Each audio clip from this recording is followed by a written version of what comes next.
প্রকৃতির বিচার বুঝি এমনই হয়। বিশ্বকাপ ভেন্যু পরিবর্তন ইস্যুতে বাংলাদেশের পাশে থাকেনি শ্রীলঙ্কা। তারা সমর্থন দিলে বাংলাদেশের দাবিটা আরও জোরালো হতে পারত। পাকিস্তানের একার লড়াই তো কার্যকর হয়নি, তবে শ্রীলঙ্কার সমর্থন যুক্ত হলে বাংলাদেশ বিশ্বকাপে খেলেও ফেলতে পারত, এমনটাই মনে করেন অনেকে। শ্রীলঙ্কা কেন সমর্থন দেয়নি? কারণ গেল কয়েকটা বৈশ্বিক আসরে বাংলাদেশ প্রতিপক্ষ হিসেবে ছিল তাদের অনেক বড় বাধা।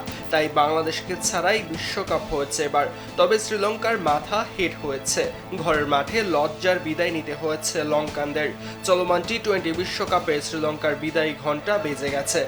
ঘরের মাঠে কিউইদের বিপক্ষে হেরে দলটি প্রায় বিধ্বস্ত। এমন অবস্থায় লঙ্কানদের ব্যর্থতায় উদ্বিগ্ন দেশটির কিংবদন্তি ক্রিকেটার কুমার সাঙ্গাকারা। সামাজিক যোগাযোগ মাধ্যম এক্সে তিনি লেখেন, দেশের ক্রিকেট অপ্রাসঙ্গিক হয়ে পড়ার ঝুঁকিতে আছে। তার মতে সব স্তরে বড় ধরনের পরিবর্তন না আনলে সামনে আরো কঠিন সময় অপেক্ষা করছে। সাঙ্গা আরো বলেন, চারদিকে ভীষণ কষ্ট, সমর্থকরা হতাশ, বিধ্বস্ত এবং ক্ষুব্ধ, ক্রিকেটাররাও কষ্ট পাচ্ছে। এটা সহজ নয়। এমন ড্রেসিং রুমে আমিও ছিলাম। দেশ ও দেশের মানুষের প্রতিনিধিত্ব করা যেমন বোঝা, তেমনি বিশাল সম্মানেরও।